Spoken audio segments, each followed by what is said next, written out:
Hi everyone, welcome back to the channel. This is Ikram Memon. आज हम पढ़ने वाले हैं यूनिट नंबर 4। इसके पहले के हम सारे यूनिट डिस्कस कर चुके हैं और उसके वीडियोस अपलोड हो चुके हैं। इस वीडियो में हम स्टार्ट करने वाले हैं एक बहुत ही इंटरेस्टिंग चैप्टर जिसका नाम है फेमिनिस्ट और पोस्ट मॉडर्न। तो पढ़ते हैं फेमिनिस्ट और पोस्ट मॉडर्न क्या है। तो इस चैप्टर के अंदर हम इन सारे टॉपिक्स का एक क्रिटिकल पर्सपेक्टिव देखने वाले हैं, ठीक है। और साथ साथ समझने वाले हैं कि ये सारे स्ट्रक्चर्स जो है ये क्यों आए हैं और इनका क्या जो है एम है, ठीक है। और इसी के साथ हम समझने वाले हैं कि क्या इसका क्रिटिक है और इसको हम बहुत अच्छे से जो है आज पढ़ने वाले हैं। तो हम समझेंगे कि क्रिटिकल पर्सपेक्टिव का एम क्या होता है। देखिए, आपको समझना है कि जो भी फिलोसफीज आती है मार्केट में, चाहे वो मार्क्सिज्म हो, एनार्किज्म हो, कंजर्वेटिज्म हो, जो हम लास्ट चैप्टर में डिस्कस कर चुके हैं, इन सब का प्राइमरी एम क्या होता है वो हम समझेंगे। तो हमने जितनी भी फिलोसफीज पढ़ी है उसके क्रिटिक में जो है कुछ फिलोसफीज उभर कर आई है, उन फिलोसफीज को हम कहते हैं पोस्ट मॉडर्निज्म और फेमिनिज्म, ठीक है। तो दोनों की आइडियोलॉजी क्या है और दोनों की आइडियोलॉजी में डिफरेंस क्या है और फिर उन आइडियोलॉजी का क्रिटिक किसने किया है और किस बेसिस पे किया है वो हम इस चैप्टर में समझेंगे।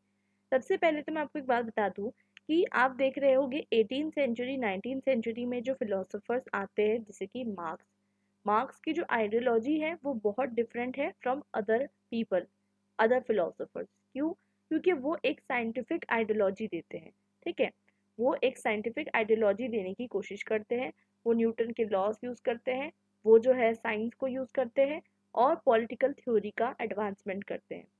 बट एक ऐसा टाइम था जो साइंस का पीक था, 18 19 20th सेंचुरी, और ऐसा माना जा रहा था कि साइंस जो है वो बहुत ज़्यादा हेल्पफुल है और साइंस एंड टेक्नोलॉजी आने से ह्यूमन की जो नीड्स है वो जो है क्या कहते हैं फुलफिल हो जाएगी, सेटिस्फाइड हो जाएगा ह्यूमन, और इससे जो है एनलाइटनमेंट आएगी।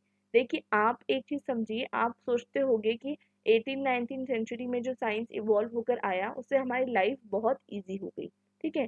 और क्या कहते हैं बहुत सारी चीज़ें आने लग गई, इंस्ट्रूमेंट्स, मॉडर्न मशीनरीज, प्रिंटर्स, ये वो एंड लॉट्स ऑफ थिंग्स, ठीक है। तो एक तरीके से देखा जाए तो ह्यूमन जो है वो एनलाइटन हो जा रहा है। लेकिन पोस्ट मॉडर्निज्म का जो पर्सपेक्टिव है वो ऐसा नहीं है। पोस्ट मॉडर्निस्ट ऐसा नहीं मानते कि अगर आपके पास साइंस आ रहा है तो आपके पास एनलाइटनमेंट भी आएगा, ऐसा नहीं मानते। बल्कि वो ऐसा बिल्कुल भी नहीं मानते। और ऐसा क्यों है? उनको उनका भी बहुत ही प्रॉपर जो है बिलीफ है। वो क्या है वो समझते हैं। तो जब साइंस आया, साइंस के साथ बहुत सारी उम्मीदें आई, ठीक है। लेकिन क्या होता है कि ज़रूरी नहीं कि साइंस आने से जो है क्या कहते हैं आप इनलाइटन हो जाओ, एक बहुत अच्छी ह्यूमन बन जाओ, ठीक है। 19th सेंचुरी में, 20th सेंचुरी में ये चीज़ प्रूव हो गई। जब सेकेंड वर्ल्ड वॉर लड़ा गया, इतनी तबाही, एटॉमिक बॉम्ब्स, वो भी तो एक साइंटिफिक जो है इन्वेंशन था। और एटॉमिक बॉम्ब्स के साथ साथ बहुत सारे वेपन्स जो है उनके साथ जो है ये युद्ध लड़ा गया। वर्ल्ड वार वन में जितना डिस्ट्रक्शन हुआ था उससे कई ज़्यादा डिस्ट्रक्शन वर्ल्ड वार टू में हुआ। और एक चीज़ समझ में आ गई कि साइंस जो है विदाउट रिलीजन वर्क नहीं कर सकती। जैसे कि आइंस्टीन कहते हैं कि उनका बहुत ही प्यारा कोट है रिलीजन और साइंस को रिलेटेड, तो आप पढ़ना, एक बहुत ही प्यारा उन्होंने कोट कहा है। वो क्या कोट है बताती हूँ मैं आपको।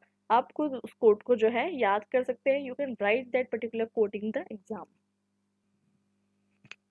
तो उनका कहना है कि साइंस विदाउट रिलीजन लेम है और रिलीजन विदाउट साइंस ब्लाइंड है। इसका क्या मतलब है? देखिए, हम यहाँ पर रिलीजन की बात नहीं कर रहे हैं। हमारा कहने का यहाँ पर कंसर्न ये है कि जो पोस्ट मॉडर्निस्ट पर्सपेक्टिव है वो कहीं ना कहीं इसी के साथ डील करता है। जो साइंटिफिक जो प्रोग्रेस है और नॉलेज है उसको कहीं ना कहीं वो चैलेंज करता है, ठीक है। 18 19 20th सेंचुरी के अंदर बहुत ज़्यादा जो है ग्रोथ हुआ साइंस का, और रिमार्केबल ग्रोथ था, ठीक है। और 20th सेंचुरी में जो है क्या कहते हैं जब सेकेंड वर्ल्ड वॉर हुआ तब लोगों को समझ में आया कि अगर आप सिर्फ साइंटिफिक प्रोग्रेशन के ऊपर ध्यान दोगे तो नहीं चलेगा। ह्यूमैनिटी नाम की भी चीज़ होती है, क्योंकि अगर आप बॉम्ब्स बनाते रहे इस तरीके से तो दुनिया तबाह हो जाएगी, न्यूक्लियर वेपन्स। और आप देख सकते हैं कि कितना ज़्यादा डिस्ट्रक्शन हुआ, ना केवल न्यूक्लियर वेपन से बल्कि आप देख सकते हैं अपने आसपास ग्रीन हाउस इफेक्ट का इतना इंक्रीज, और इसके अलावा इंडस्ट्रियलाइजेशन के कारण कितना ज़्यादा नुकसान हुआ है डिफरेंट तरीके के इन्वायरमेंट को। और कटिंग ऑफ ट्रीज। तो ये सारी चीज़ें जो है हमने बहुत लेटली रियलाइज़ करे हैं, और उसके बाद फिर एक इन्वायरमेंटलिज्म का भी जो मूवमेंट है वो स्टार्ट हुआ। तो कॉमनली ये कहना है कि साइंस जो है, साइंस एक इस तरीके का इंस्ट्रूमेंट है। पोस्ट मॉडर्निस्ट ये मानते हैं कि साइंस एक ऐसा इंस्ट्रूमेंट है जिससे आप ऑपरेस करते हो, it is an instrument of operation. ठीक है। और वो बोलते हैं कि आप साइंटिफिक प्रोग्रेस में और नॉलेज में ब्लाइंड फेथ मत रखिए। मतलब कुछ लोग जो होते हैं in recent times, there has been a growth of some people calling themselves atheist, and they don't believe in any religion and they say that they believe in science। But आपने अगर देखा होगा कि साइंस जो है बहुत सारे questions के आंसर नहीं दे पाती। अक्सर आपको साइंस जो है आपको इवोल्यूशन का आंसर नहीं दे पाती, इसलिए साइंस जो है प्रूव करती है Darwin theory of evolution. Darwin theory of evolution science बताती है, लेकिन जो है क्या कहते हैं वो थ्योरी ही है, it is not proved, it's not a fact. अक्सर आपने देखा होगा साइंस जो है एक पर्टिकुलर स्टेटमेंट आप अपना देती है, और बाद में जाके वो चीज़ जो है वो कॉन्ट्ररी हो जाती है। तो पोस्ट मॉडर्निस्ट का मानना ये है कि आप साइंटिफिक प्रोग्रेस पे इस तरीके से ब्लाइंडली जो है बिलीव नहीं कर सकते। और to an extent it's true, क्योंकि साइंस जो है it's a continuous process, it is not a fact. अक्सर जो है साइंस अपनी रिसर्च में अपने अर्लियर फैक्ट्स को कॉन्ट्राडिकेट करके अपने जो है न्यू फैक्ट्स जो है वो बनाती है। तो इस चैप्टर में जो हम पर्टिकुलरली दो थ्योरीज पढ़ने वाले हैं, पोस्ट मॉडर्निस्ट और फेमिनिस्ट, ये दोनों थ्योरी क्रिटिकल थ्योरीज कहलाती है। और ये critical theory as a school of thought establish की गई थी बाय द फ्रैंकफर्ट स्कूल। ठीक है। और ये किससे इन्फ्लुएंस था? वेस्टर्न मार्क्सिस्ट फिलोसफीज की। ठीक है। और सबसे इम्पोर्टेंट चीज़, इसके आइडियाज़ देखिए, कार्ल मार्क्स और सिगमंड फ्रूड के आइडियाज़ से ये इंस्पायर्ड था। और 1930s के अंदर जर्मनी के अंदर इसका डेवलपमेंट शुरू हुआ। कुछ नाम आपको दिए हुए हैं, Herbert Marcuse, Erich Fromm, Walter Benjamin and Max Horkheimer, Theodor Adorno. ये सारे जो नाम हैं ये बहुत ज़्यादा एडवोकेट हैं, मेजर पर्सनैलिटीज़ हैं इन terms of when you talk about the critical theory. अब आप सोचो कि हमने जो इतनी सारी थ्योरीज पढ़कर आई, इसमें और इसमें क्या डिफरेंस है? ट्रेडिशनल थ्योरी और क्रिटिकल थ्योरी। ट्रेडिशनल थ्योरी यानी कि मार्क्सिज्म, एनार्किज्म, कंजर्वेटिज्म, ये सारी थ्योरीज। और जो ये हम थ्योरी पढ़ने वाले हैं पोस्ट मॉडर्निज्म और फेमिनिज्म, इसके बीच में क्या डिफरेंस होने वाला है तो वो हम समझेंगे। सबसे इम्पोर्टेंटली उसमें हम समझते हैं कि सबसे पहले जो है मैक्स हॉर्केमर फर्स्ट जो थे, उन्होंने जिसने डिफाइन किया क्रिटिकल थ्योरी को। क्रिटिकल थ्योरी का कहीं ना कहीं इवोल्यूशन स्टार्ट हो गया था, लेकिन उसका डिस्क्रिप्शन, उसका जो डेफिनेशन है वो थोड़ा लेट आया। ठीक है। उन्होंने फर्स्ट टाइम उसका उनका ऐसे लिखा, इसमें उन्होंने बताया ट्रेडिशनल एंड क्रिटिकल थ्योरी। उनके लिए ट्रेडिशनल थ्योरी ऐसी थ्योरी होती है जो एक सोसाइटी को समझती है और एक्सप्लेन करती है। ट्रेडिशनल थ्योरी आपको बता सकती है कि सोसाइटी में क्या चल रहा है, सोसाइटी में क्या हो रहा है, सोसाइटी को समझना कैसे है। ठीक है। लेकिन एक क्रिटिकल थ्योरी जो होती है वो क्रिटिक होती है, मतलब जो सोसाइटी में चल रहा है उसका क्रिटिक, ये गलत हो रहा है। और इसलिए जो है क्रिटिकल थ्योरी जो है वो ज़्यादा इफेक्टिव होती है इन चेंजिंग द सोसाइटी। तो उनके लिए ट्रेडिशनल थ्योरी वो थ्योरी है जो एक्सप्लेन करती है सोसाइटी को, और क्रिटिकल थ्योरी वो थ्योरी है जो सोसाइटी को चेंज करती है, ट्रांसफॉर्म करती है। और साथ साथ जो है वो बताते हैं कि क्रिटिकल थ्योरी के अंदर वो पावर होता है कि वो जो है ह्यूमन को जो है इमेंसिपेट कर सकती है, ह्यूमन को लिबरेट कर सकती है। जो ह्यूमन जो है किस तरीके से ऑप्रेस्ड है सोसाइटी में, उसको क्या कहते हैं, जो भी जिस भी तरीके से वो ऑप्रेस्ड है उसको जो है उस सिस्टम से लिबरेट करने का काम जो है कौन कर सकती है? क्रिटिकल थ्योरीज कर सकती है। इसलिए वो कहते हैं कि जो क्रिटिकल थ्योरीज होती है वो क्या होती है? They have emancipator tendencies. Okay, they have emancipator tendencies. I hope it's clear till now. अब दोनों थ्योरी के बारे में हम थोड़ा थोड़ा समझेंगे पहले कि फेमिनिस्ट थ्योरी और पोस्ट मॉडर्निज्म के बीच में क्या डिफरेंस है। तो फेमिनिस्ट थ्योरी क्या करना चाहती है? फेमिनिस्ट थ्योरी जो है लोगों को जो इल्यूजन है साइंस का एक ऐसा इल्यूजन है कि साइंस को जो है आप हमेशा ट्रूथ मान लेते हैं, साइंस को हम यूनिवर्सलिटी मान लेते हैं, साइंस को हम समझ लेते हैं it is a homogeneity of truth. लेकिन साइंस को चैलेंज करने के लिए पोस्ट मॉडर्निज्म और फेमिनिज्म दोनों थ्योरी जो है साइंस को किसी एक तरीके से चैलेंज करती है। और वो बताती है फेमिनिस्ट थ्योरी जो है एक तरीके से जो मेल का डोमिनेंस रहा है हमेशा से नॉलेज सिस्टम के ऊपर। अब आप सोचेंगे मेल का किस तरीके से डोमिनेशन है। देखिए, आप अगर इमेजिन करें 1000 ईयर्स पहले, 2000 ईयर्स पहले, या फिर आप 500 ईयर्स पहले, आपने जितने पॉलिटिकल थ्योरिस्ट को पढ़े होंगे, आपने साइंटिस्ट को पढ़े होंगे, आपने फिजिशियन को पढ़े होगा, आपने ये चीज़ देखी होगी कि most of them are males. इसलिए फेमिनिस्ट चाहते हैं कि इस तरीके का जो नॉलेज सिस्टम पे मोनोपोली बनी हुई है मेल की, इसको तोड़ना है, ये मेल डोमिनेंस को ख़त्म करना होगा। और पोस्ट मॉडर्निस्ट क्या चाहते हैं? पोस्ट मॉडर्निस्ट मॉडर्निस्ट को चैलेंज करते हैं और वो बताते हैं कि आप जिस तरीके से बिलीव करते हैं कि साइंस इज होमोजेनस, ऐसा हो रहा है तो ऐसा ही होता है, ऐसा नहीं होता है, there is no universal truth. उसके बारे में हम डिटेल में पढ़ेंगे दोनों भी आइडियाज़ के बारे में, बट बेसिक आइडिया आपको हो गया होगा what is post modernist and what is feminist. तो फेमिनिस्ट पर्सपेक्टिव क्या कहना चाहता है वो हम समझते हैं डिटेल में। सबसे इम्पॉर्टेंट चीज़ फेमिनिस्ट पर्सपेक्टिव ये क्लेम करते हैं, वो ये क्लेम करते हैं कि बहुत कम नंबर ऑफ फीमेल्स जो है वो अपना इनपुट दे पाती है in the history of political theory. तो वो ये बताते हैं कि हिस्ट्री ऑफ पॉलिटिकल थ्योरी जो है वो मेल थ्योरिस्ट की हिस्ट्री है, ना कि पूरे जो है इंटायरली वो हिस्ट्री नहीं है, बल्कि वो मेल थ्योरिस्ट की हिस्ट्री है। और वो ये बताते हैं कि सिर्फ और सिर्फ पॉलिटिकल थ्योरी नहीं, बल्कि बाकी बहुत सारी फील्ड्स भी जो है वो मेल डोमिनेटेड है और मेल मैनेज्ड है। और ये जो फेमिनिज्म का जो पर्सपेक्टिव, ये जो टर्म जो है वो इमर्ज होकर आता है 1890s में। और उस टाइम तक के आप देख सकते हैं यूरोप में भले ही फ्रेंच रिवॉल्यूशन हो गया था, लेकिन वुमेन के राइट्स की बात नहीं की जा रही थी। 1890s के अंदर जो है ये तरीके का जो है इमर्जेंस हुआ फेमिनिज्म वर्ड का। और मॉडर्न फेमिनिज्म जो है आप देख सकते हो लेट 17th सेंचुरी से चालू हुआ। उसका फॉर्म ये नहीं था जैसे वो आज है। जैसे कि आज हम देखते हैं कि फेमिनिज्म बहुत सारी अलग अलग चीज़ों पे टारगेट कर रहा है, एम कर रहा है।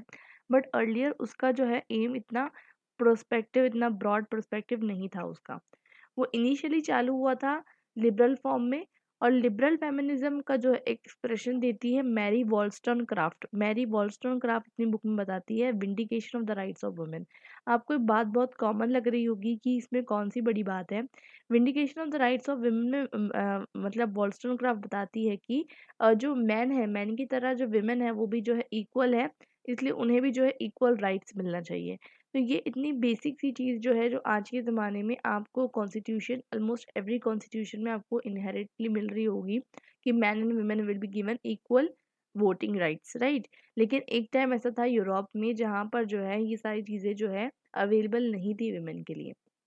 भले ही Renaissance, growth of science, industrialisation सब आपको देखने को मिलेगा, बट विमेन के लिए जो है कहीं ना कहीं यूरोप जो है, इवन इंडिया, इवन तो इंडिया तो बहुत लेट 20th सेंचुरी तक के, बल्कि यूरोप से कहीं ज़्यादा लेट जो है इंडिया में जो है चीज़ें आई। लेकिन यूरोप भी जो कि एक इस तरीके से क्लेम करता है that it is the mother of democracy, it is a mother of liberalism and all those things, इसके बाद भी जो है वहाँ पर जो है विमेन के लिए वोटिंग राइट्स इतने लेट आते हैं।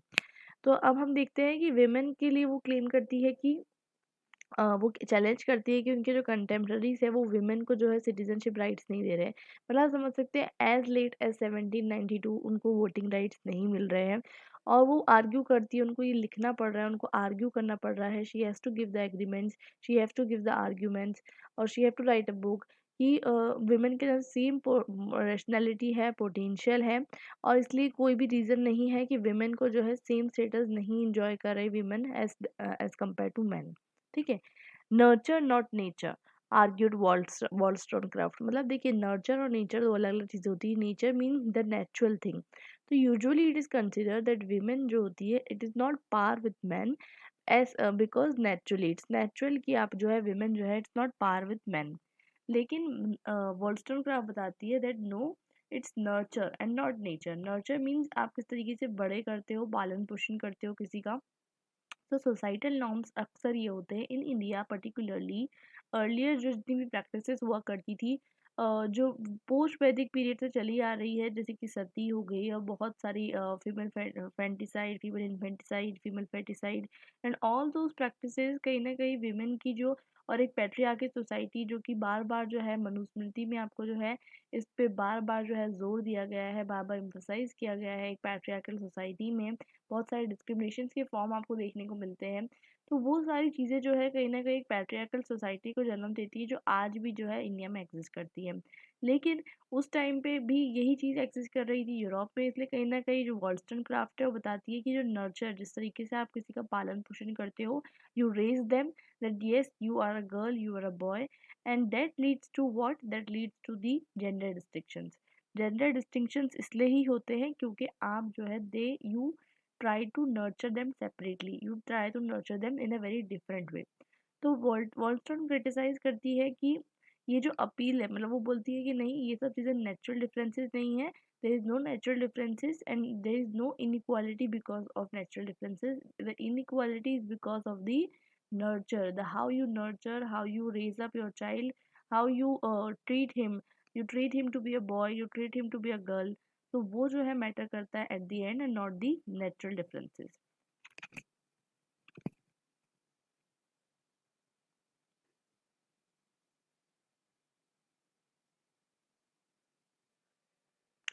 तो सिर्फ और सिर्फ औरतें ही नहीं, लाइक वॉलस्टोनक्राफ्ट जो है, उनके अलावा कुछ मेल्स भी थे, कुछ मैन भी थे जो कि एनलाइटेंड थे, जो समझते थे उस टाइम पे, इन 17th सेंचुरी यूरोप की बात कर रहे हैं हम, जो समझते थे that man and women are equal. तो जॉन स्टुअर्ट मिल जो है, उन्होंने भी जो है इस चीज़ के लिए एडवोकेट किया। सब्जेक्शन ऑफ वुमेन के अंदर इन 1869 मिल जो है वो एक आइडिया के साथ आते हैं, जो पूरी तरीके से एनालिसिस करता है कि वुमेन की क्या सिचुएशन है, और साथ-साथ जो है वो बताते हैं कि क्या एडवांटेजेस होंगे अगर हम उनको फुल लीगल और पॉलिटिकल इक्वालिटी देंगे एज़ पार विथ मेन।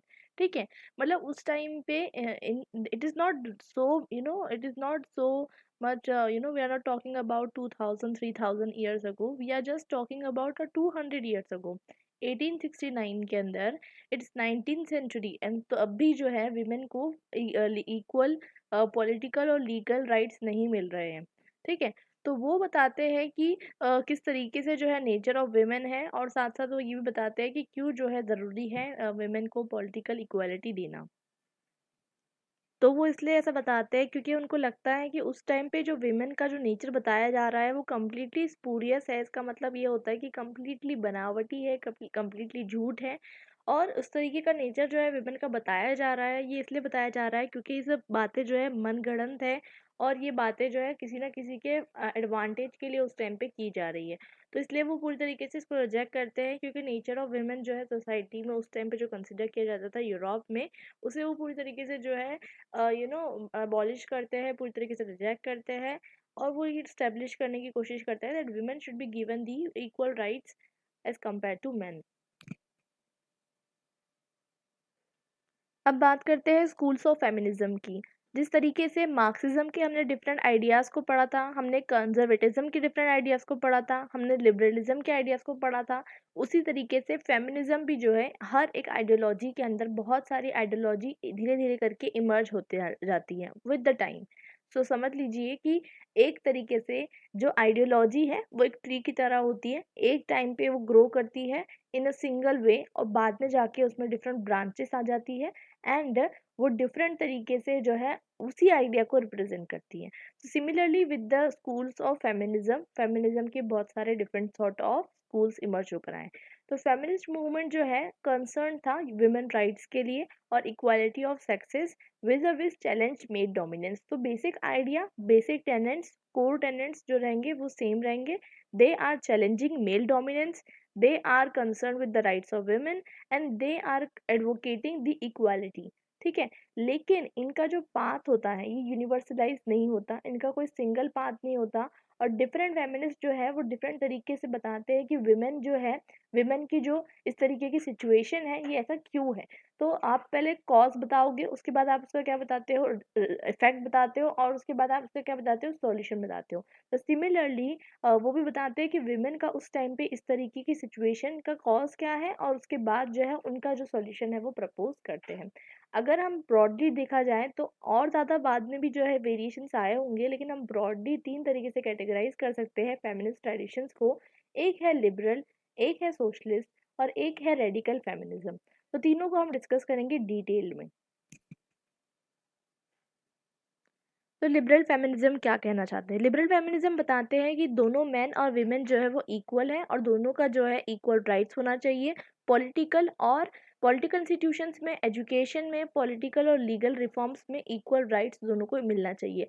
ये बहुत कॉमन सी बात आपको लग रही होगी, because this according to the 1920 century के मूवमेंट्स होने के बाद जो है 21st सेंचुरी में हम देखते हैं कि इंडिया जैसी कंट्री, यूरोप जैसी कंट्री, हमें बहुत सारी कंट्रीज देखने को मिलती है जो 19 और 20 सेंचुरी से पहले जो है हमें नहीं देती थी जो वीमेन को इक्वल राइट, वो आज जो है उनके कॉन्स्टिट्यूशन में मेंशन है कि women and men are equal before the eyes of law. But ऐसा पहले नहीं हुआ करता था। Similarly, they were not entitled to vote in some countries. They were not entitled to have their own property. बहुत सारे restrictions थे जो बाद में जाके abolish कर दिए गए। तो वही हम समझेंगे कि liberal feminism जो है वो आप कह सकते हैं उनका जो है laws के लिए बहुत ज़्यादा respect होता है, political institutions के लिए बहुत ज़्यादा respect होता है, और वो ये चाहते हैं कि इनइक्वालिटी का जो ये मेन सोर्स है, आपको मैंने भी बताया था कि सोर्स क्या होगा, वो बताते हैं ये सोर्स कहाँ से आया है, इक्वल, और मतलब ये सोर्स यहाँ से आया है क्योंकि आप जो है विमेन को इक्वल लीगल और पॉलिटिकल राइट्स नहीं देते। तो इसलिए इस सोर्स को जो है वो मतलब इरेडिकेट करने के लिए वो चाहते हैं कि विमेन को जो है इक्वल राइट्स दिए जाए, और विमेन को जो है इक्वल पॉलिटिकल और लीगल राइट्स दिए जाए as compare to as par with the men. ठीक है, तो मेन फोकस यहाँ पर जो आता है, यहाँ पर आ जाता है पॉलिटिकल और लीगल रिफॉर्म्स का। ठीक है, लेकिन आप आज देखते हो सोसाइटी के अंदर कि सोसाइटी के अंदर आज जो है India, particularly when you consider India is a patriarchal society, और इंडिया में even though you have equality of man and women in the constitution, but you still see कि विमेन जो है कहीं ना कहीं ऑप्रेस्ड है इन वेरियस हाउस होल्ड। तो ये आपको कहाँ से देखने को मिलता है? तो ये लिबरल फेमिनिज्म ने क्या इंश्योर करने की कोशिश की कि पॉलिटिकल और जो हमारे पॉलिटिकल और लीगल फ्रेमवर्क में हमें जो है चेंजेस चाहिए। लेकिन बाद के जो फेमिनिस्ट थे उन्होंने ये इंश्योर किया कि विमेन की equality not only limited to the legal and political framework, उसे कहीं ना कहीं आपको सोशल फॉर्म में भी जो है इक्वालिटी की ज़रूरत पड़ेगी, वो भी हम डिस्कस करेंगे। अब इसके बाद हम पढ़ते हैं कि लिबरल फेमिनिज्म एक और बात बताते हैं कि मैन जो है, मैन भी जो है फेमिनिस्ट हो सकते हैं, not only women can be feminist, मतलब मैन भी जो है they can also take active part in the struggle of women. Basically वो ये बताना चाहते हैं कि दोनों ह्यूमंस जो है वो रैशनल है और उनको एक जैसा ट्रीट करना चाहिए और वो एक दूसरे को कॉम्प्लीमेंट कर सकते हैं। और जैसे कि मैंने आपको ऊपर बताया कि जे.एस. मिल ने जो है सब्जेक्शन ऑफ विमेन के अंदर आर्टिकल जो भी बुक अपनी लिखी, उसमें उन्होंने बताया कि किस तरीके से विमेन को इक्वल राइट्स देना चाहिए। तो इसी के साथ जो है बहुत सारी विमेन ने 19th सेंचुरी में ही पर्टिकुलरली बहुत सारी विमेन ने स्टार्ट किया writings about their own struggle, about their own rights जो उनको डिनाई किए जा रहे थे। तो इन्हीं के साथ कुछ मेजर फेमिनिस्ट के नाम जुड़े हुए हैं जिसे हम पढ़ेंगे, जो कि है मैरी वॉलस्टोनक्राफ्ट, अभी हम उनके बारे में ऊपर पढ़ चुके हैं, Elizabeth Cady Stanton, John Stuart Mill, Helen Taylor, Gina Krog, Gloria Steinem, Betty Friedan और बहुत सारे नाम। तो ये सारे नाम जो है मेजर फेमिनिस्ट के नाम पे आप मेंशन कर सकते हैं। और सबसे इम्पॉर्टेंट मैंने अभी आपको बताया कि कंसर्न क्या होता है फेमिनिस्ट का, कि विमेन को जो है लिबरेट कर लिया जाए। और लिबरल फेमिनिस्ट ये बिलीव करते हैं कि लिबरलिज्म का जो एनलाइटन फॉर्म क्या रहेगा। देखिए, liberalism is the new concept, वैसे ये कॉन्सेप्ट बहुत पहले से चला आ रहा है, it is already there in the society, लेकिन एक इस तरीके का जो कॉन्सेप्ट जो यूरोप में इमर्ज होकर आ रहा है, ये अराउंड हो रहा है 16th सेंचुरी विद और 16th सेंचुरी ऑनवर्ड्स हम इसको देख सकते हैं हॉब्स, लॉक और रूजो के फॉर्म में। तो हॉब्स, लॉक और रूसो जब अपनी थ्योरीज दे रहे हैं, ठीक है, तब हम देख सकते हैं। लेकिन लिबरलिज्म जो है, लिबरलिज्म का जो एनलाइटेंड वर्जन है अकॉर्डिंग टू विमेन, वो तब आएगा जब एक पब्लिक फिलोसफी इस तरीके से बेस्ड होगी जो कि जो प्रेजेंट सोशल इनजस्टिस है उसे काउंटर करे। तो बेसिकली उस टाइम पे particularly when the French revolution took place, उस टाइम पे बहुत ज़्यादा इनइक्वालिटी थी इन द यूरोप, और उस तरीके से इनइक्वालिटी को एरेडिकेट करने के लिए जो थर्ड स्टेट था उसने रिवॉल्ट किया था। और इसके बाद भी वहाँ पर जो है रिवॉल्ट करने के बाद भी all the man and women were not entitled to vote, उनको वोट करने का जो है राइट नहीं मिला था। It was very later around in 19th century, और not in 19th century, in the start of 20th century की विमेन को जो है राइट्स मिले थे of voting in some parts of the Europe. तो आप देख सकते हैं कि कितना लेट जो है चीज़ें हो रही है। तो ये राइटिंग्स जो है उस टाइम की ही है, कि हम समझ रहे हैं कि वो बताना चाहते हैं कि एक आइडियल पब्लिक फिलॉसफी ये होगी कि आप विमेन को जो है वो राइट दे सकें। और साथ साथ बहुत सारे फेमिनिस्ट ये बिलीव करते हैं कि लिबरलिज्म जो है is the source of the problem and not the solution. अब ऐसा कैसे हो सकता है, वो भी हम समझते हैं। तो बहुत सारे फेमिनिस्ट का क्या कहना है कि अगर हम मैन और वीमेन को इक्वली ट्रीट करें तो उसमें दो प्रॉब्लम हो जाएगी। क्या प्रॉब्लम हो जाएगी वो समझते हैं। मैन और वीमेन को इक्वल ट्रीट करने पर पहले तो आप ये कर रहे हो कि जो मैन है आप उसको एज अ स्टैंडर्ड ले रहे हो, दैट मैन समझ लो इज इक्वल टू 1, तो women is equal to 1। Okay, तो बेसिकली आप मैन को जो है एज अ स्टैंडर्ड ले रहे हो और आप जो है फीमेलनेस का जो आइडिया उसको अंडरमाइन कर रहे हो। समझ में आ रहा है आपको मैं क्या कहना चाहती हूँ। What does I want to emphasise is कि आप बोलना चाहते हो कि women is as equal as man. तो बेसिकली यू आर काउंटरिंग कि विमेन की कुछ की खुद की आइडेंटिटी नहीं है। ठीक है, विमेन को आप क्या बता रहे हो, that women are as equal as man. तो basically you are contradicting the first thing. Secondly वो बताना चाहते हैं कि फीमेल और मेल जो होते हैं वो दो डिफरेंट कैटेगरीज होती है और विमेन आइडेंटिटी को आप कॉम्प्रोमाइज नहीं कर सकते इक्वालिटी लाने के लिए बिल्ट ऑन मेल पैरामीटर्स। ठीक है, और इससे एक और प्रॉब्लम होगी कि अगर आप फीमेल और मेल को जो है सेम ट्रीट करोगे, इक्वल ट्रीट करोगे, तो आप ये नहीं समझ पाओगे कि मैन एंड वीमेन जो होती है दोनों अलग अलग है और उनकी प्रॉब्लम्स जो है वो भी अलग अलग है। सो फॉर एग्जाम्पल यहाँ पर एक एग्जाम्पल दिया है बहुत ही प्यारा कि जो विमेन है वो विमेन जो है सफर करती है फ्रॉम मेंस्ट्रुअल पेन। ठीक है, और carries the physical qualities to bear a child. मतलब इट इज द विमेन जो मेंस्ट्रुअल पेन उठाती है, it is the women who carries the maternity pain, but man doesn't do that. तो अगर आप उन दोनों को इक्वल ट्रीटमेंट दोगे तो basically you will not be providing the maternity relief benefits और अदर पॉलिसीज। तो ये सब चीजें ये 100 years पहले की है। Means now in current situation you will get ki every woman is nowadays entitled to maternity maternity leave as far as government sector is concerned। and abhi jo hai recent times mein if you are following with the current affairs you will get to know that women are now getting entitled to the menstrual leave around 3 to 7 days in a month in various companies। तो basically ये चीज़ें जो है ये 100 years around पहले की है कि जो लिबरलिस्ट हैं उस टाइम पे आर्ग्यू कर रहे हैं that if you are considering man and women equal तो आप उन दोनों को जो है जस्टिस नहीं कर पाओगे, आप उन दोनों की प्रॉब्लम्स जो है अलग अलग नहीं समझ पाओगे। So I hope it's clear till now. Now will discuss socialist feminism. Socialist feminism का क्या मानना है। सोशलिस्ट फेमिनिज्म जो है बताते हैं कि एक स्ट्रॉन्ग लिंक होता है बिटवीन कैपिटलिज्म एंड पेट्रियार्की। आपको बहुत अच्छे से पता है कैपिटलिज्म क्या होता है। कैपिटलिज्म एक मीन्स ऑफ सिस्टम होता है जहाँ पर रिसोर्सेज जो होती है वो इंडिविजुअल कंट्रोल करता है। तो बेसिकली वो ये बताना चाहते हैं कि कहीं ना कहीं ये जो सिस्टम है जिसमें पेट्रियार्की इमर्ज होकर आ रही है इट इज़ बिकॉज क्योंकि जो विमेन है women are not entitled to the ownership of wealth.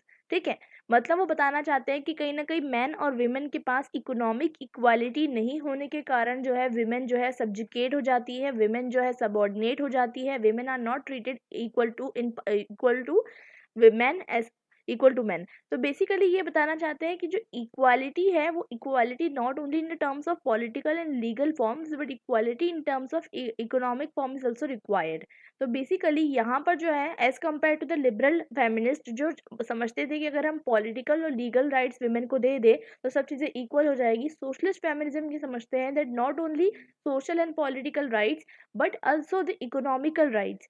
And वो ये भी बताते हैं कि इस तरीके की जो विमेन की कंडीशंस होती है वो इसलिए होती है because women are financially dependent over the males and it is the one of the major cause of women oppression and discrimination. तो बेसिकली यहाँ पर यही बात आती है कि हमें इस तरीके का इकोनॉमिक स्ट्रक्चर जो है उसे एबॉलिश करना है। ये किसका एम है, सोशलिस्ट फेमिनिज्म का एम है। और विमेन का जो जो यहाँ का विमेन में जो लिबरलेशन है, मतलब विमेन को अगर लिबरेट करना है तो हमें जो है इकोनॉमिक सोशल और पॉलिटिकल जस्टिस जो है इंश्योर करना पड़ेगा।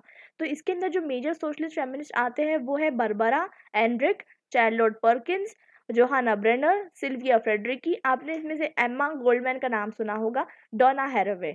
तो बहुत सारे जो है इस टाइम पे सोशलिस्ट फेमिनिज्म निकल कर आते हैं और इसमें जो है सोशल और साथ साथ जो है इकोनॉमिक इक्वालिटी की बात की जाती है। तो अभी हमने इसके ऊपर जो है लिबरल फेमिनिज्म पढ़ा, हमने उसका क्रिटिक भी पढ़ लिया। उसके क्रिटिक मैंने आपको बताए थे कि 2 क्रिटिक है, अगर आप मैन को विमेन की तरह इक्वल ट्रीट करते हैं तो 2 क्रिटिक सामने आए। इसके बाद जो है इनका भी एक क्रिटिक सामने आता है। वो ये बताना चाहते हैं, अलेक्जेंड्रा कोलोंटॉय जो है इनको क्रिटिसाइज करती है। वो ये बताती है कि अगर आप जो है बात कर रहे हैं इकोनॉमिक इक्वालिटी की, अगर आप बात कर रहे हैं कि women should not be financially dependent on the male counterpart, तो आप कहीं ना कहीं जो विमेन है, जो कि पुअर वर्किंग क्लास विमेन है, आप उसको निग्लेक्ट कर रहे हैं। How you are neglecting that? Because जो विमेन होती है, अब जैसे कि अपर क्लास बुर्जुआ वुमेन जो है, आप उसके एक्सपेंस पे जो है पुअर क्लास वर्किंग वुमेन को जो है ऑप्रेस, मतलब जो है डिस्क्रिमिनेट कर रहे हैं। How it is possible? Usually what happen in a household, जो पुअर वर्किंग क्लास जो हाउस होल्ड होते हैं, there man and women both works, but basically there still inequality over there. तो यहाँ पर जो है इनका पॉइंट जो है वो गलत प्रूव हो जाता है, दैट मैन, वहाँ पर जो वुमेन होती है, they are not financially dependent on the man, but still they face subjugation and discrimination. तो basically they want to say कि आप जो है यहाँ पर अपर क्लास बुर्जुआ वुमेन को जो है ला रहे हो, और वो अपर क्लास बुर्जुआ वुमेन कहीं ना कहीं जो है सप्रेस करती है पुअर वर्किंग वुमेन को। तो बेसिकली यहाँ पर आप एक हायरार्की स्टैब्लिश कर रहे हो, जहाँ पर जो है आप जो फेमिनिस्ट मूवमेंट चला रहे हो वो सिर्फ और सिर्फ so called upper class women movement के लिए चला रहे हो, और ये जो so class upper class women है, ये डोमिनेट करती है पुअर लोअर क्लास वुमेन के ऊपर।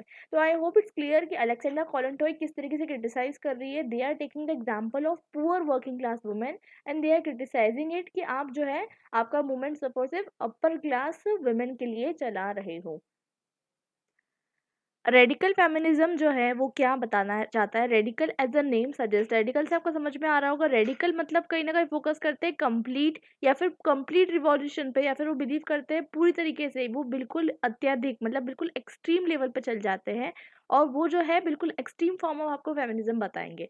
और रेडिकल कोई भी चीज़ हो, चाहे वो रेडिकल मार्क्सिज्म हो, रेडिकल सोशलिज्म हो, रेडिकल कलेक्टिविज्म हो, रेडिकल एनार्किज्म हो। रेडिकल मीन्स दी एक्सट्रीम चीज़, कोई भी चीज़ की जो होती है, जब किसी चीज़ में एक्सट्रीम हो जाती है, अत्यधिक हो जाती है, पूर्ण हो जाती है, कंप्लीट या रिवॉल्यूशनरी, जो भी चीज़ें हैं, तो उस तरीके को हम कहते हैं रेडिकल।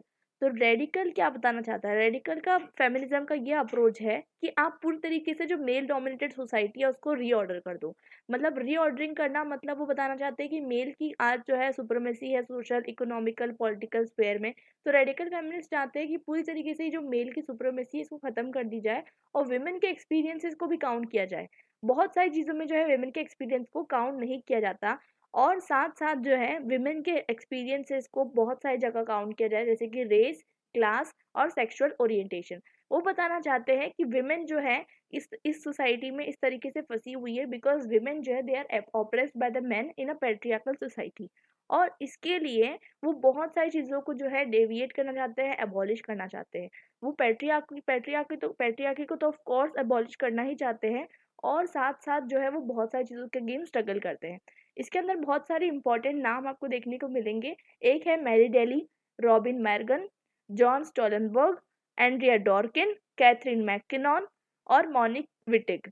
तो यहाँ पर कुछ रेडिकल फेमिनिस्ट हैं। रेडिकल फेमिनिस्ट जो है बहुत सारी चीज़ों के अगेंस्ट है। वो sexual objectification of women, oppose the violence against women in form of rape and other such crimes. Basically, sexual objectification of जो वुमेन होता है, ये अपने आप में एक बहुत बड़ी थ्योरी है। If you read it, sexual objectification of man women जो है, सॉरी, आपको बहुत सारी जगह देखने को मिल जाता है। If you go and it includes the body shaming part, it includes the अगर आप कोई भी मेल प्रोडक्ट खरीदने जाते हो, you usually found women object over there, like women over there. So basically this is the sexual objectification of women which is usually used by the advertising company. तो ये भी चीज़ के अगेंस्ट वो struggle करते हैं, that how these things will work, because women are actually treated as a sexual object and they are treated to appease the men to buy the product. So basically they are against this, and apart from it they are also struggling against the rape and other such crimes. Basically वो चाहते हैं कि जो traditional gender role है कि women को house hold में संभालना है, उसको चैलेंज करते हैं। और वो बताना चाहते हैं कि पेट्रियार्की का आप अगर कॉन्सेप्ट पढ़ोगे, तो पेट्रियार्की जो है वो बताना चाहते हैं कहीं ना कहीं जो हाउस होल्ड है वहीं से शुरू हो जाती है, और वहीं से वो बताना चाहते हैं कि सिस्टमेटिक ऑपरेशन करती है और मार्जिनलाइज करती है विमेन को। अब रेडिकल फेमिनिज्म के अंदर भी हर राइटर, हर थ्योरिस्ट, हर थिंकर की आइडियोलॉजी सेम नहीं होगी, उनके ओपिनियन जो है डाइवर्ज करेंगे और जेंडर डिस्क्रिमिनेशन के बारे में डाइवर्ज करेंगे, उनके कॉजेज़ के बारे में डाइवर्ज करेंगे, पॉसिबल रूट्स के बारे में डाइवर्ज करेंगे। लेकिन कुछ ऐसे सर्टेन पॉइंट्स और की टेनेंट्स होते हैं जिसमें सारे फेमिनिस्ट जो है एग्री करते हैं, और वो सारे वो 3 कॉमन पॉइंट्स क्या हैं जो हर फेमिनिस्ट सपोर्ट करता है। First thing is the entrenchment of gender. Gender entrenchment of gender मतलब वो बिलीव करते हैं कि जेंडर इनइक्वालिटी ऑलमोस्ट सारी सोसाइटी में फैली हुई है, और सारे फेमिनिस्ट यही चाहते हैं कि जो अनइक्वल बाइफर्केशन जो हो गया है इंडिविजुअल रोल का, that women will stick to the household and men will go out earn the bread and all this things. तो बेसिकली वो उस चीज़ को जो है चैलेंज करते हैं, all the feminist do that thing. And basically सारे फेमिनिस्ट जो है वो इस तरीके के रोल्स को चैलेंज करते हैं, एंड साथ साथ जो बताते हैं कि जो इस तरीके का जेंडर डिवीजन हो चुका है, तो जेंडर डिवीजन हो चुका है, यही जो है कॉज है सारी तरीके की इनइक्वालिटी का इन द सोसाइटी। और प्राइवेट स्पेयर दे दिया गया है विमेन को, the household responsibility, and the public sphere to the man, the bread winner of the household. और यही सारी जो है यही प्रॉब्लम है मेजॉरिटी ऑफ द फेमिनिस्ट की। सेकेंडली जो है existence of the patriarchy. Patriarchy का लिटरल मीनिंग क्या होता है? पैट्री और आर की दो चीज़ों से मिलके बना होता है। पैट्रियार्की मतलब होता है रूल ऑफ फादर। तो नॉर्मली क्या कंसीडर किया जाता है that in a family when the decisions are collectively taken, वो जो एक एक अगर एक फैमिली के अंदर एक डिसीजंस अगर कलेक्टिवली लिए जा रहे हैं, तो वो फैमिली बहुत इक्वालिटी से ट्रीट कर रही है हर इंसान को। लेकिन अगर उसी फैमिली में if the decisions are taken by the male head member, here patriarchy refers कि वहाँ पर सारा जो पावर है वो वेस्टेड है in the hands of the male member. तो वो चीज़ को वो काउंटर करते हैं, ठीक है। और वो बताना चाहते हैं कि ऑल द रिलेवेंट डिसीजंस जितने भी है वो सारे के सारे विमेन को भी जो है लेने चाहिए। ओके, नाउ टॉकिंग अबाउट वो क्या बताना चाहते हैं, इसमें एक बहुत ही इंपॉर्टेंट हमको राइटिंग देखने को मिलती है। इम्पॉर्टेंट राइटिंग हमें देखने को मिलती है केट मिलेट की, जो लिखती है सेक्सुअल पॉलिटिक्स 1970 में। वो बताती है कि पैट्रियार्की जो है सोशल कांस्टेंट है, मतलब ये हर जगह चलता है, पॉलिटिकल में चलता है, सोशल में चलता है, इकोनॉमिकल स्ट्रक्चर्स में चलता है। देखिए यूजुअली व्हाट हैपन इज कि वी कंसीडर दैट पैट्रियार्की और पैट्रियार्कल सोसाइटी, पैट्रियार्की जो है it is a form of society, we usually consider it from the Indian context. लेकिन when we read Kate Millett की जब हम बात पढ़ते हैं सेक्सुअल पॉलिटिक्स में, तो हमें समझ में आता है कि अकॉर्डिंग टू हर ये जो सिस्टम है it is operated with in the family, और ये जो फैमिली के अंदर ही जो है ये पैट्रियार्की सिस्टम जो है इंट्रेंच जाता है, बहुत तरीके से रूटेड हो जाता है, और फैमिली ही जो है इसको एक ग्राउंड देती है, because ultimately the society is made by various blocks, and वो ब्लॉक्स क्या होते हैं? The building blocks of the society is the family. तो basically according to her it is the family which gives the fertile ground for the patriarchy. Now this is the this is the problem she is telling. Now what is the solution she is going to give? She is going to give a solution। वो बताना चाहती है कि अगर आपको इसको abolish करना है, you need to change the conventional family system। तो जो conventional family system चला आ रहा है, you need to change it। and recently अगर आप देखें तो बहुत सारे जो measures लिए गए हैं, including the by the government of India to increase the literacy rate among the women child, basically। तो like Beti Padhao, Beti Bachao, Beti Padhao, and much more things. तो बेसिकली वो ये बताना चाहते हैं कि जिस तरीके से पैट्रियार्कल ऑपरेशन होता है, एक तरीके से पूरी तरीके से वो जो पैट्रियार्कल ऑपरेशन है वो शुरुआत हो जाती है from the very beginning, from the family itself. वो चाहे आप फीमेल फेटिसाइड देख लो, फीमेल इन्फेंटिसाइड देख लो, या फिर बाद में जाके जो है विमेन को डिनाइल ऑफ एजुकेशन देख लो, या फिर आप कोई भी तरीके से जो है फॉर्म देख लो, वो सारी चीज़ें वो बताना चाहती है it exist with in the family only. तो बेसिकली वो बताना चाहती है कि इसको अबॉलिश करने के लिए आपको ज़रूरी है कि आप जो है कॉन्शियसनेस रेसिंग करो। What is consciousness racing? देखो, every family has childs to raise, have the children to raise, and basically from the childhood itself they are usually dedicated and usually defined that you have to do this and you have to do that। so basically she constrained it, basically she oppose it, and she says कि नहीं, आपको इस तरीके से नहीं करना है, आपको जो कन्वेंशनल फैमिली सिस्टम है उसको चेंज करना है। और रिसेंटली जो है इसके बारे में बहुत सारे स्टेप्स लिए गए हैं, like women are more pushed towards working outside the home, and men are usually getting nowadays getting pushed to work inside the home from the very childhood। तो बेसिकली शी सेइंग कि जो entire जो patriarchy का जो concept है ये उगता कहाँ पर है, ये फैमिली में ही उगता है और बाद में जाके जो है ये सोसाइटी का फॉर्म लेता है। तो बेसिकली ये उनकी रीजनिंग है कि अगर विमेन को अगर स्टार्टिंग से जो है इन द फैमिली पॉलिटिक्स अगर उनको पार्टिसिपेट करने का मौका नहीं दिया गया तो they will not be allowed to have the basic facilities in life, और कहीं ना कहीं it is a denial of her right जो कि शुरू हो जाता है from the very beginning of her life. अब थर्ड कोर टेनेंट समझेंगे। थर्ड कोर टेनेंट ये होता है कि नीड फॉर चेंज। हर फेमिनिस्ट ये मानता है, ये मानती है, जो भी फेमिनिस्ट है वो ये मानता है या मानती है कि सोसाइटी में एक बहुत ज़्यादा चेंज की ज़रूरत है। There is a change in the need, there is a need of the change in the attitude of the people, in the manner of the people, in the manner the how society is running. तो बहुत सारे different different तरीके feminist द्वारा अपनाए गए हैं for this particular thing. वो एक चीज़ को अडॉप्ट करने के लिए डिफरेंट डिफरेंट तरीके को अपनाते हैं। ठीक है, बहुत सारे लोग जो है रिवॉल्यूशन करते हैं, बहुत सारे जो है लिबरल फेमिनिस्ट होते हैं जो लॉज को स्ट्रेंथन करना चाहते हैं, और एक बहुत ही डिफरेंट तरीका जो है अपनाया गया शुलामित फायरस्टोन द्वारा। शुलामित फायरस्टोन जो है उनका जो एक बेस्ट नोन वर्क है डायलेक्टिक ऑफ सेक्स 1970 में बताती है कि अगर आपको इसका पूरा तरीके से सॉल्यूशन बताना है तो आपके पास एक ही तरीका है, वो ये है कि वो बहुत डिफरेंट है, she is very different from socialist feminist. और वो बताती है कि सोशलिस्ट फेमिनिस्ट की तरह वो बताती है कि नहीं, ऐसा नहीं होता है कि अगर आप process of production, what is the process of production, process of production मतलब economic production she is talking about. तो अगर आप इकोनॉमिक प्रोडक्शन को अल्टर करोगे तो ऐसा नहीं है कि वीमेन के जो मतलब जो स्टेटस है वो सोसाइटी में वो अपग्रेड हो जाएगा, ऐसा नहीं है। But she is a very different approach. She says कि she believes that society can not be structured through the process of production but through the process of reproduction.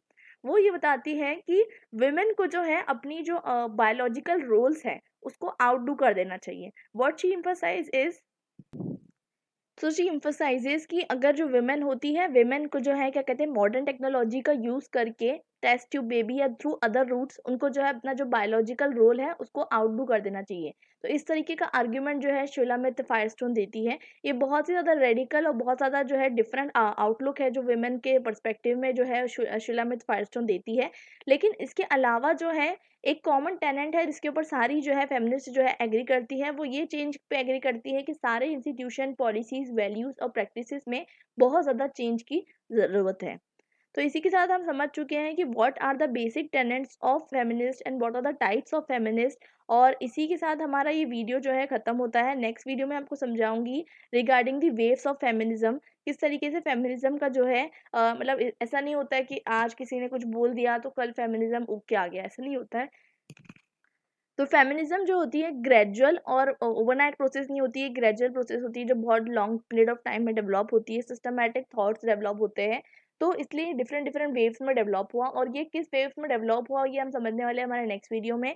तो मिलते हैं नेक्स्ट वीडियो में। इस चैप्टर के notes मैं already upload कर चुकी हूँ मेरे टेलीग्राम चैनल पर, इसकी लिंक आपको मिल जाएगी डिस्क्रिप्शन बॉक्स में, आप उसको जरूर ज्वाइन कर सकते हैं। And you can get the play list of this particular chapter and the entire UPT in the description box, and you can also subscribe the channel if you like the video. Till then we'll meet in the next video. Till then, bye and happy learning.